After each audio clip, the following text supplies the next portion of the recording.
avril, soit 13 jours après, a-t-il réellement signé le contrat avant le 1er ou le 1er?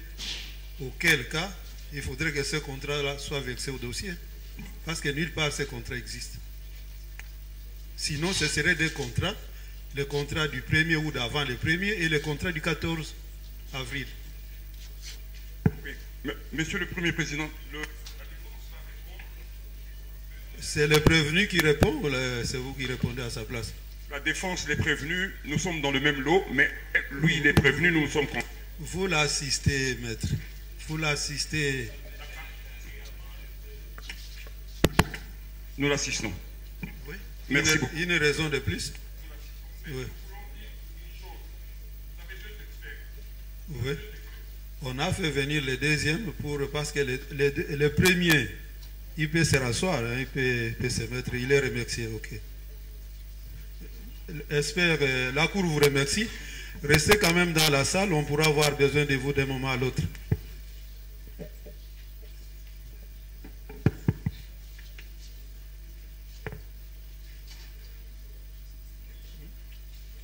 Pose la question sur... Oui. On peut répondre à la question? On peut essayer de... Non, mais justement, il n'y a... Oui.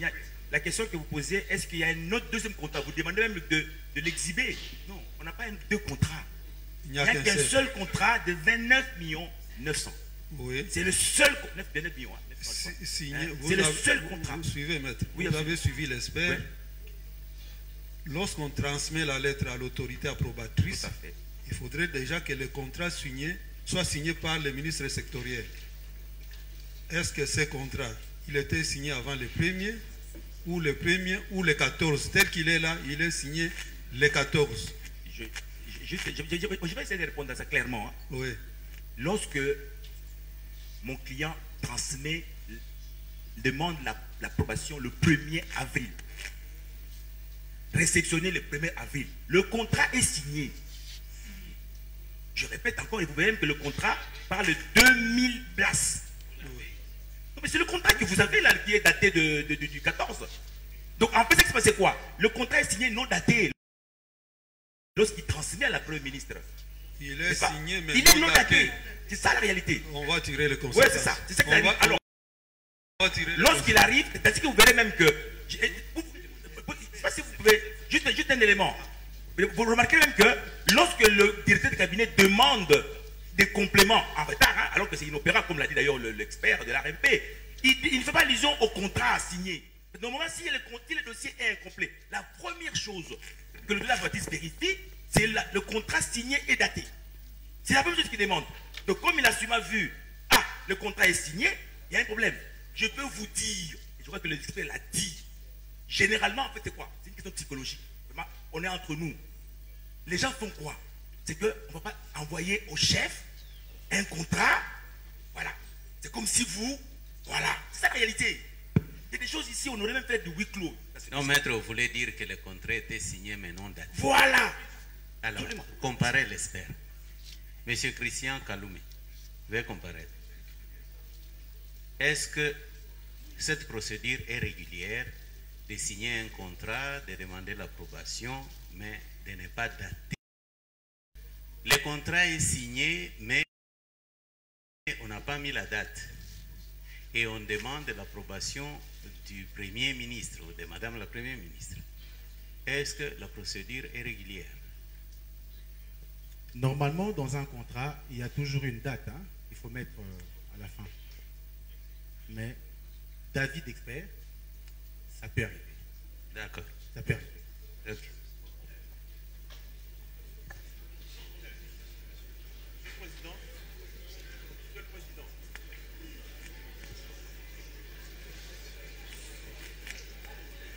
Oui, l'organe de la loi, vous avez la parole. Merci, Monsieur le Président, pour la parole. Je crois que c'est une question qui nous retarde. Parce que, depuis que nous avons commencé à recueillir l'expertise de M. Kaloum, peut-être qu'il n'a pas jeté un coup d'œil sur ce contrat. Le contrat est là. C'est un contrat qui porte la date du 14 avril. Alors, quand on veut faire croire, non, on a transmis au Premier ministre un contrat non daté. Mais vous parlez de quoi finalement? Vous prenez des gens pour les petits garçons, comment? Mais le contrat est là, qui porte une date. C'est ce qui a été transmis, qu'on prétend avoir transmis à la Première ministre.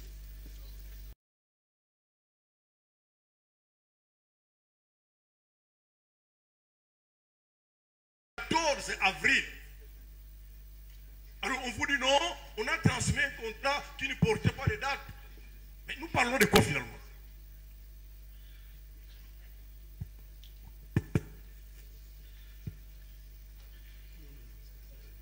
Vous avez fini? Oui, je voudrais qu'on puisse montrer Suivez. si la Cour le permet. Suivez, la Cour dit ceci. Oui. On va tirer toutes les conséquences et puis la directrice de la DGSM va comparaître. On lui fera voir les contrats et les conséquences seront tirées. Merci. Ok, Merci, Monsieur le Président. Je voudrais aussi, comme j'ai la parole, les greffiers actaient.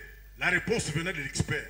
Lorsque le contrat n'est pas couvert par l'anneau, avait-il dit, c'est un contrat qui est nul. Et cela a été acté. Oui. Merci. Si vous êtes convaincu qu'il a acté et il a déjà fait, ça va de soi. Merci beaucoup, Monsieur le Président. On vous a accordé la parole déjà. Allez-y. Merci beaucoup, Monsieur le Président, pour la parole. Nous voulons à ce que ce procès soit équitable. Puisque nous serons jugés. C'est clair. Notre client dit qu'il a envoyé un contrat qui a été signé. C'est écrit même dans sa lettre. Et ces contrats, c'est une pièce jointe à la requête. Vous êtes libre. La Cour peut demander à la primature de vous envoyer ces contrats.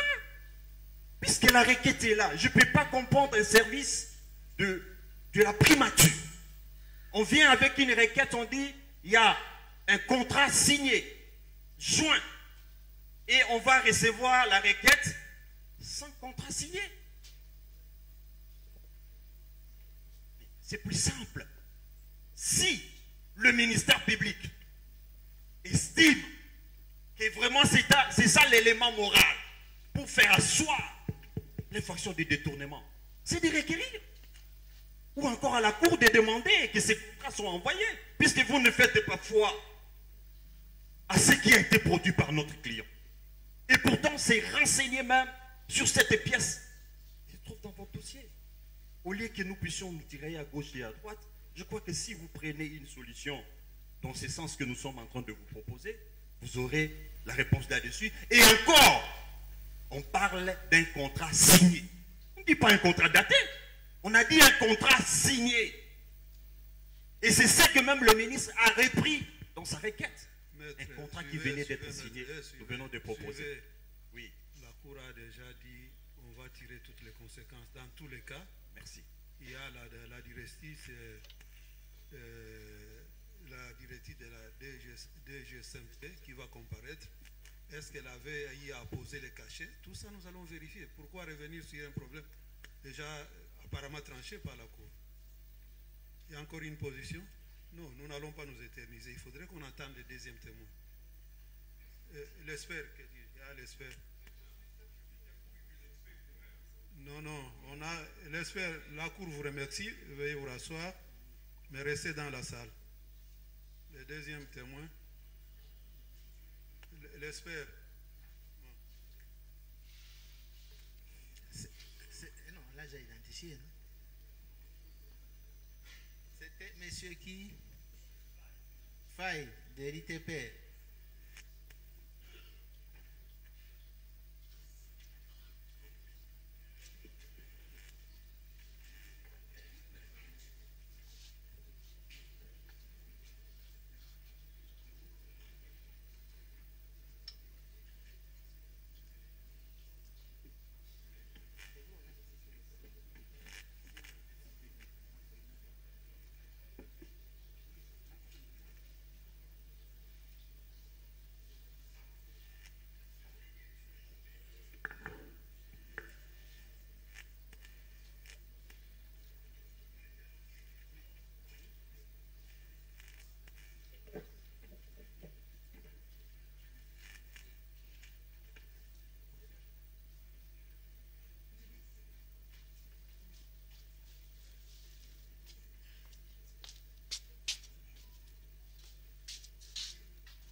l'expert Faye, vous évoluez dans quel département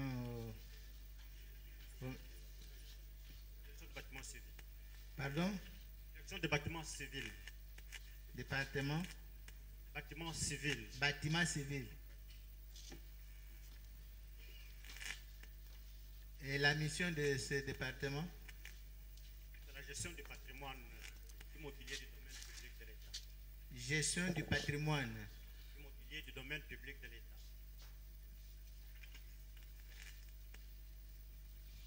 Vous étiez au parfum du dossier qui est le nôtre.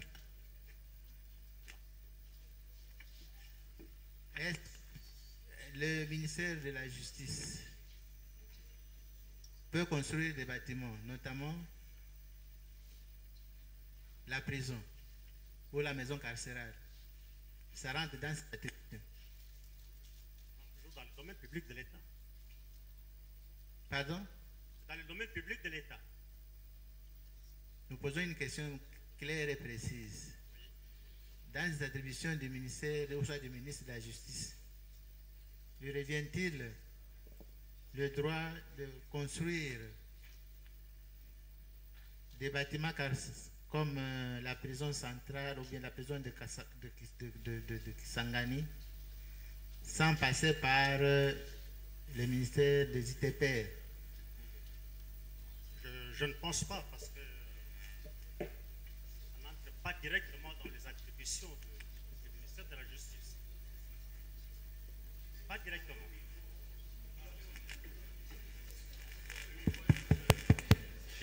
Je disais que le ministère de la Justice, en fait, ne peut pas directement construire, mais il doit solliciter l'implication du ministère des Infrastructures.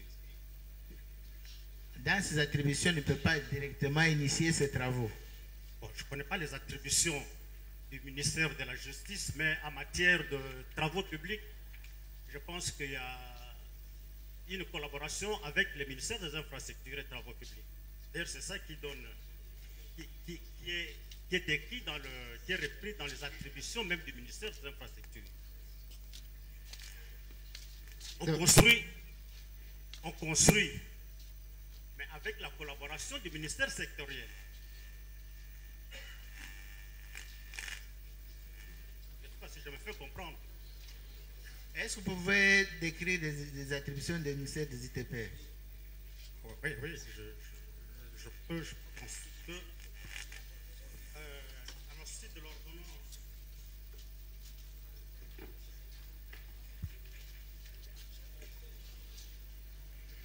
de l'ordonnance, numéro 22 par 003 du 7 janvier 2022 portant fixant les attributions des ministères, le ministère des Travaux publics a comme attribution la conception, la construction, la modernisation, le développement, aménagement et entretien des infrastructures routières, portuaires, aéroportuaires, ferroviaires, hydrauliques, hydroélectriques non concédées, scolaires, sanitaires, sociales, touristiques et sportives, des bâtiments et des édifices publics en collaboration, les cas échéants, avec les ministères sectoriels concernés par les projets d'infrastructure. Vous avez terminé? Il y en a encore. La conception, la passation, le contrôle et surveillance des marchés publics relatifs aux études et aux travaux de génie civil financés par le gouvernement et les partenaires extérieurs en collaboration avec les ministères ayant les finances, le budget et le plan dans leurs attributions. Il y a encore la surveillance et le contrôle technique et financier des études et des travaux en régie et à l'entreprise.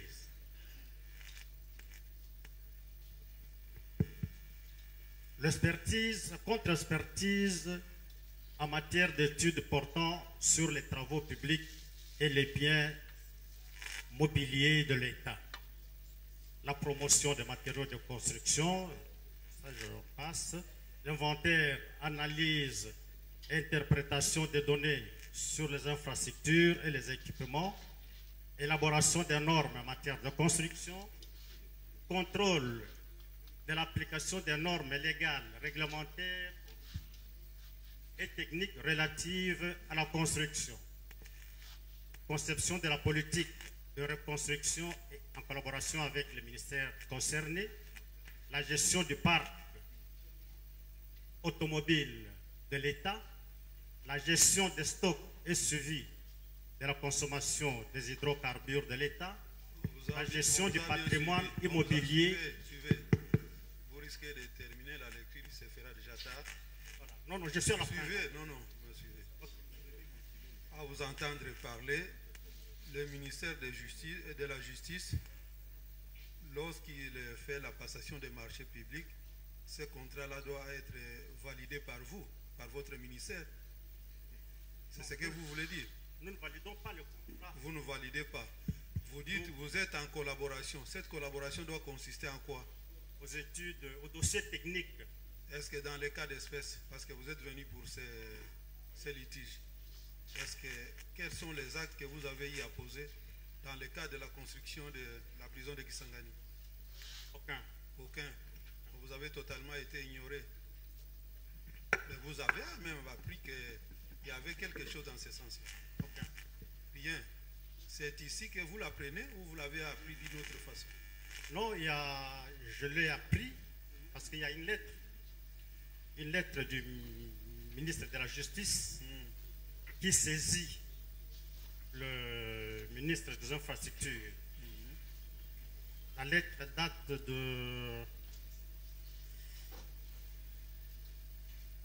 du 3 mai 2025. Vous saviez qu'il y avait quelque chose dans ce sens. Alors 3 mai 2025. Disant quoi? Demande des experts. Et cette lettre, je crois qu'il a été reçu le 4 juin 2025. Je ne me trompe pas. Quelle est la suite que vous avez réservée à cette correspondance? La suite, bon, la lettre était adressée au ministre des Travaux publics, je crois qu'il n'a pas encore répondu, mais son temps, le secrétaire général qui était copié avait répondu. Disant quoi? En substance, qu'est-ce qu'il a dit, le secrétaire général?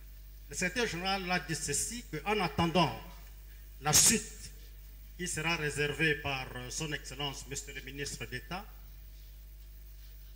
ministre des Infrastructures et Travaux publics, destinataire de votre précité, qu'il me soit permis de bien vouloir demander à votre bienveillance autorité de faire parvenir en temps opportun à l'administration des infrastructures et travaux publics pour examen et validation tous les documents techniques de ces différents projets tels que le plan d'architecture, les bordereaux descriptifs et quantitatifs des travaux, les spécifications techniques et autres.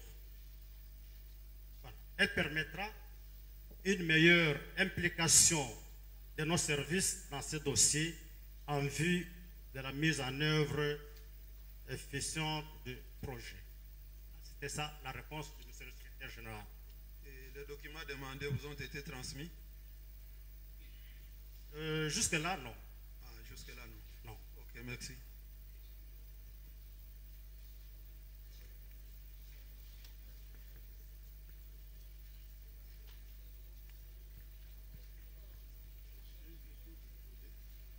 Vous venez de relever ici que la réaction du secrétaire général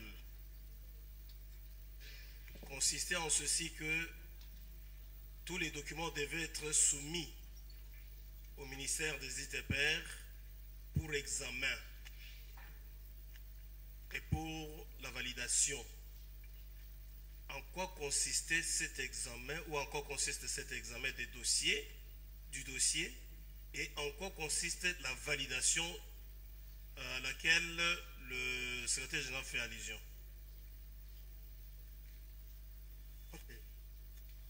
Nous avons ces documents qui sont demandés, par exemple l'architecture. Je sais que le ministère de la Justice n'a pas à son sein des architectes. Certainement, qui s'est référé à un bureau d'études. Mais puisque c'est un bâtiment qu'on construit du domaine public de l'État, nous devons examiner ces plans d'architecture. C'est ça l'examen. Voir si ça répond aux normes. Si c'est une construction, par exemple, en étage, nous devons vérifier le note de calcul provenant du bureau d'études. Ici, c'est dans le cas où le bureau d'études, le projet a été préparé par un bureau d'études. Mais il arrive parfois que les services s'adressent directement au ministère des Infrastructures. Et là, nous y allons depuis le départ, depuis la conception. Nous faisons les études architecturales. Nous faisons nous calculons les structures. Et après, on demande maintenant, on établit les bordereaux quantitatifs et estimatifs pour voir à peu près le coût, ce que représente le projet. Et en ce moment-là, on le transmet au ministère sectoriel, puisqu'il est l'autorité contratante selon la loi est autorisée à passer commande, ce n'est pas au ministère des Infrastructures. D'accord. Mais la validation consiste en quoi? Vous validez quoi? Nous validons ces études-là. Nous validons les notes de notes de calcul. Nous validons les bordereaux. Parce qu'après analyse, si nous envoie le bordereau, nous examinons par rapport au plan. Nous refaisons les plans pour voir si ce n'est pas peut-être surestimé ou sous-estimé. Parce que nous avons la mercuriale de prise unitaire. Voilà un peu l'examen de dossier chinois. Après avoir validé ou après avoir examiné notamment le plan architectural, comme vous le dites, dans le cas d'espèce, en ce qui concerne la prison, qui s'occupe de l'exécution des travaux en ce qui concerne la construction? Est-ce les ITPR ou bien le ministère sectoriel concerné? À ce niveau-là, après validation, nous renvoyons le dossier au ministère sectoriel pour la suite de la procédure. La suite de la procédure, ça signifie appel d'offres ou public ou consultation restreinte ou les gré à gré. Là, c'est pour lui permettre de mener cette procédure au niveau de la DSMP. Et après, dès que le contrat est signé, nous devons encore revenir parce que c'est nous qui devons assurer le suivi des travaux. Le suivi des travaux est du ressort du ministère des Infrastructures et des Travaux publics. Donc, en amont, vous devez procéder à ce contrôle-là, à cet examen préalable des documents dont les ministères sectoriels devraient faire usage. Vous validez le projet s'il est conforme et en aval maintenant, lorsque la passation du marché a réussi, ou bien on a octroyé le marché à l'entreprise pour laquelle le ministère sectoriel a eu à passer le marché. Qu'est-ce que le ministère des ITPR a comme compétence ou ce qu'il doit faire par rapport au marché qui avait été octroyé? Nous sommes dans le marché des travaux. Dans le marché des travaux, le ministère des Travaux publics maintenant, organise les contrôles et la surveillance. Nous avons deux structures. Il y a le bureau technique de contrôle qui va s'occuper du contrôle du marché et la direction des bâtiments civils va faire maintenant le suivi au quotidien. Est-ce qu'il y a un texte qui régisse tout ce que vous venez de dire? Si oui, c'est lequel? C'est de 1. De 2, est-ce que le ministère sectoriel peut se passer de cette procédure préalable? C'est-à-dire la transmission de tous les documents, de tous les dossiers au ministère des ITPR, ainsi que la validation à laquelle il doit s'attendre, est-ce qu'il peut s'en passer? Il peut se passer de cette procédure préalable à l'obtention du marché, ou à la passation du marché? Merci. En principe, le texte, nous n'avons pas autre texte, c'est que l'ordonnance sans les attributions. Quand j'ai lu ici, on a parlé de contrôle et surveillance des travaux. C'est déjà prévu dans l'ordonnance. Contrôle et surveillance des travaux. Dans les textes. Dans l'ordonnance fixant les attributions des ministères. Dans ce titre que nous intervenons. La Cour a posé la question de savoir, après cette procédure préalable, le ministère sectoriel passe maintenant à la procédure pour la passation de marché. N'est-ce pas? Et à quel moment le ministère des ITPR intervient pour, après la passation de ce marché, à quel niveau et pour quel travail? Après la passation, dès que le marché est passé, le ministère des Infrastructures maintenant, le ministère des Infrastructures écrit, désigne officiellement les experts qui sont commis au contrôle et à la surveillance. S'adresse au ministère sectoriel avec des experts qui doivent faire le suivi et le contrôle des travaux. Est-ce que le ministère sectoriel peut se passer de tout ce que vous venez de dire? Cette question a été posée, la Cour la repose encore. Oui, le ministère sectoriel... Qu'adviendrait-il si le ministère sectoriel se passe de toute la procédure préalable après avoir obtenu le marché sur base d'un contrat et se met à l'exécuter? Vous savez qu'en matière de marché, c'est plus compliqué. Il y a des fois, nous constatons les travaux comme tout autre passant. Le ministère sectoriel a déjà signé son contrat. Nous n'avons pas été impliqués en amont. Et on voit déjà les travaux commencer. On voit les travaux commencer. Et à ce moment-là, parfois nous intervenons. On contacte le ministère sectoriel. Puisqu'il s'agit d'un bâtiment de domaine public de l'État, on doit le protéger. Et en aval, nous pouvons intervenir. Même si en amont, on n'y a pas été, mais notre implication peut venir en aval et on essaie de régulariser la situation. Vous intervenez comment? Concrètement, vous faites quoi? Parce que vous devez intervenir, c'est ce que vous avez dit. Vous le faites comment concrètement sur terrain? On envoie quand même les experts. On envoie les experts pour encadrer l'entreprise qui travaille, s'assurer de la qualité.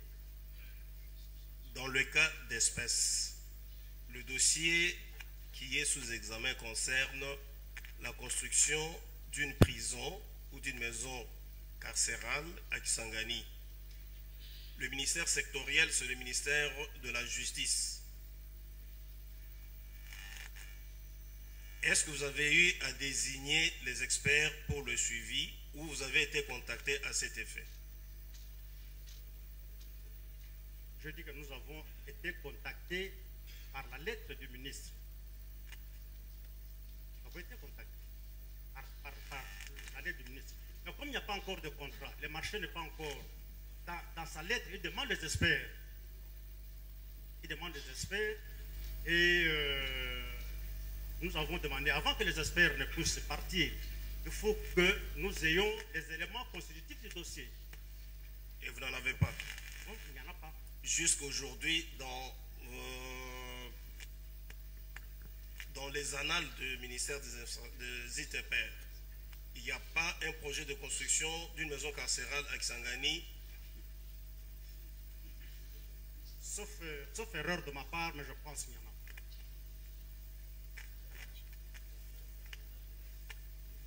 Vous dites que la lettre du ministre est de quelle date?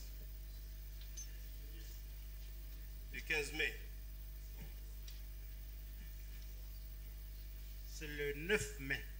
9 mai 2025. 9 mai 2025. Et jusqu'à ce réceptionner quel jour? Quelle date? Bon, Au secrétariat général, on l'a réceptionné le 4 juin 2025. Le 4 juin. Oui, monsieur l'expert, vous avez donné lecture de la lettre du ministre de la Justice en son temps. La Cour veut savoir si par cette lettre, il vous demandait juste un accompagnement par rapport à ce qui était projeté, ou bien pensez-vous qu'il vous demandait d'accomplir certains actes en préalable de ce qui était projeté? Dans la lettre du ministère de la Justice, le 3e paragraphe dit ceci. Oui, vous pouvez reprendre le paragraphe en question. Le paragraphe dit que, à cet effet, en vue d'assurer d'une part le contrôle technique et financier rigoureux dans la gestion de ce projet, et d'autre part, veiller à l'application des normes légales, réglementaires ou techniques relatives à la construction des bâtiments publics, je sollicite la désignation d'experts issus de vos services respectifs afin qu'ils nous accompagnent dans la réalisation des dix projets. Oui, alors, partant de vos explications, si c'est en préalable à l'accomplissement d'un projet de construction, comment vous procédez? Est-ce de la même manière? Parce qu'il apparaît clairement de la lettre dont vous venez de donner lecture que c'est un accompagnement qui était sollicité. C'est-à-dire, le marché était déjà conclu, des travaux en vue, peut-être dans les soucis de se conformer aux normes d'architecture et urbanistique, il sollicitait votre accompagnement. Quel entendement vous avez? Nous, on a de la lettre, mais nous nous sommes dit d'abord, l'accompagnement ne peut être fait que avec un dossier technique. C'est comme ça que le secrétaire général, dans sa réponse, a exigé qu'on puisse transmettre au ministère ces éléments-là. C'est préalable pour nous. Donc, autrement, ça pouvait être aussi normal qu'une autorité contractante d'un marché sollicite juste un accompagnement.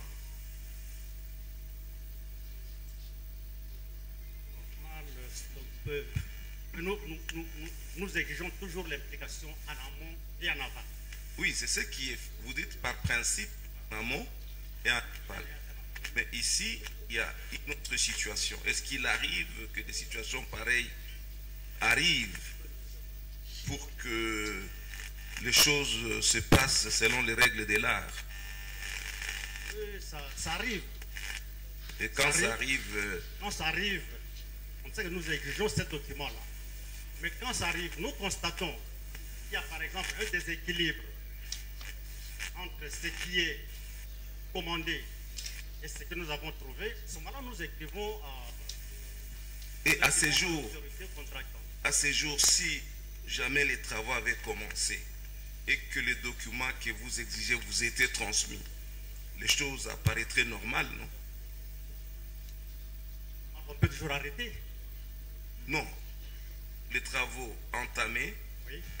La lettre vous parvient, les éléments dont vous avez besoin vous sont transmis, vous accompagnerez, les choses apparaîtraient normales. Si c'est conforme, vous accompagnez. Si c'est conforme. D'accord. Et cet accompagnement, justement, consisterait à quoi? Au contrôle et à la surveillance. C'est-à-dire, vous venez juste contrôler ce que l'entrepreneur est en train d'accomplir comme travaux. Et quand il y a, par exemple, à constater, vous faites observer à l'entrepreneur. Dites à la Cour, vous jouez en quelque sorte à cet instant-là les rôles d'un bureau de contrôle technique. Nous avons deux structures. Il y a deux actes qui sont posés là-bas. Il y a le contrôle technique et il y a la surveillance. La surveillance est au quotidien. Mais le contrôle, il est parfois ponctuel. avec le bureau technique de contrôle. Est-ce que ce contrôle s'est fait de manière permanente tout au long des travaux, ou bien il intervient lorsque l'ouvrage est sur le point d'être livré? C'est tout au long des travaux. Tout au long des travaux. D'accord. Il y a une autre question de la Cour. Nous voulons revenir un peu sur la lecture que vous avez pu faire de l'ordonnance fixant les attributions des ministères. Et à cet égard, vous avez dit, en ce qui concerne le ministère des ITPR, que la construction des bâtiments publics, c'est de la compétence de votre ministère. Est-ce qu'on est d'accord là-dessus? On est tous d'accord là-dessus que la construction des bâtiments publics relève du ministère des ITPR. C'est cela, n'est-ce pas? Alors maintenant, quand le ministère de la Justice veut ériger ou veut qu'une prison soit érigée à n'importe quel endroit de la République, nous sommes là en présence, n'est-ce pas, de travaux publics, oui ou non? Oui, oui. Qui relève de votre compétence. Alors, est-ce que entre les ministères des ITPR et les ministères de la Justice, qui veut voir une prison être érigée quelque part, qui va signer le contrat? Ce contrat est toujours... Nous allons réagir du côté collectif des avocats, mais en faisant voir à la Cour que le monsieur Kaloumé, qui a comparé devant vous, a donné ses avis personnels sur certaines questions. Là où la loi est claire, le monsieur Kaloumé a été très éloquent. Est-ce que vous pouvez nous éviter les répétitions? Vous l'avez déjà dit. Monsieur, nous avons fait 4 heures du temps, nous sommes de suivre les répétitions de l'expert. 4 heures du temps, pour ne pas dire 3 heures, s'il vous plaît. Considérez. Allez à l'essentiel, s'il vous plaît. Ok. Allez-y, allez-y. Alors, comme nous avons notre organisation au niveau de collectif, nous passons la parole à Maître Kabea, qui va réagir par rapport aux interventions de M. Kaloumé. Il sera complété par Maître Okito, Maître Louis Kabongo, ainsi que Maître Kabemba.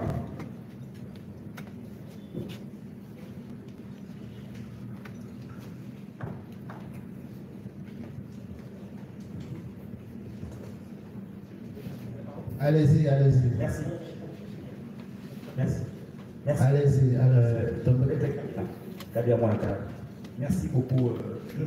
Merci. Monsieur le Premier Président, au nom des membres de la composition, Monsieur le Procureur Général, je suis content que l'expert ait commencé. C'est vous qui l'avez dit. Que c'est un procès où le parquet qui a dit que c'est pédagogique. Moi, je connais même mieux. C'est andragogique. Parce que la pédagogie, c'est pour les enfants. L'andragogie, c'est pour les adultes. Et ce qui se passe est très important. Très important. Et d'ailleurs, dans tous les procès qu'il y a eu, jamais l'ARMP n'a déposé. Je crois que c'est la première fois que l'ARMP dépose. Et c'est très intéressant. Et comme il s'agit des textes de loi sur les marchés publics, il n'y a pas que les textes de loi. Il y a les règlements, décrets, il y a les arrêtés, il y a les circulaires, il y a même les décisions du comité de règlement différents. Je vais revenir là-dessus. Alias CRD. Je pense sous son contrôle. Je vais essayer de proposer à la haute cour des questions que vous allez poser à l'expert en précision. Et je pourrais aussi aider, n'est-ce pas, comme son auxiliaire, éclairer la lanterne sur certains points. La première question que je souhaiterais que vous puissiez encore préciser à l'expert, c'est sur le caractère sécuritaire ou non d'une prison. La question est celle-ci. Imaginons qu'on veut construire une prison, c'est le cas en l'espèce. On veut construire une prison à Kisangani. Et qu'on décide de passer par appel d'offres. C'est ce qu'on souhaite éventuellement. Donc on ne passe pas par gré à gré. Que doit contenir le dossier d'appel d'offres, alias DAO, hein, pour vous parler un peu comme l'a dit tout à l'heure. Si on décide de passer un appel d'offres, que doit contenir le dossier d'appel d'offres? C'est ma question. Est-ce qu'on peut... Il va répondre à la question. Vous n'avez pas d'observation par rapport à ce qu'il a déclaré? L'observation, mais après les questions. Non, mais il fallait commencer par là. Et il y en a beaucoup. Et après les questions. Il y en a beaucoup. Je peux aller à l'observation? Oui. Ok, d'accord. Merci. L'expert a dit qu'en matière de gré à gré, on élaborait un dossier d'appel d'offres. Est-ce que de la disposition légale qui le dit? Il a dit, je pense à un moment, que lorsqu'on fait un gré à gré, on élabore un dossier d'appel d'offres. Peut-il donner la disposition légale qui le dit? Ou même réglementaire? Non, je dis seulement, alors je fais l'observation, juste pour que vous compreniez, monsieur le président. D'accord, nous avons constaté que vous n'avez pas l'observation. Répondez à ces deux préoccupations. Oui, s'agissant de la composition des DAO, un DAO comprend trois parties. Voilà. Vous avez la première partie qui concerne la procédure d'appel d'offres. Vous avez l'appel d'offres de tel type, vous avez des instructions en candidat, vous avez les données particulières d'appel d'offres avec la lettre de soumission, tout ce qu'ils ont fait. La deuxième partie concerne les spécifications techniques. Oui, là, vous regardez ici. Ok, d'accord. C'est là que vous trouverez tout ce qui est lié au plan, description, bordereau, ainsi de suite. Et la troisième partie, c'est la partie contractuelle. Vous avez le cahier de clauses administratives générales, vous avez le cahier de clauses administratives particulières, vous avez le modèle de contrat et vous avez le modèle de garantie. Voilà.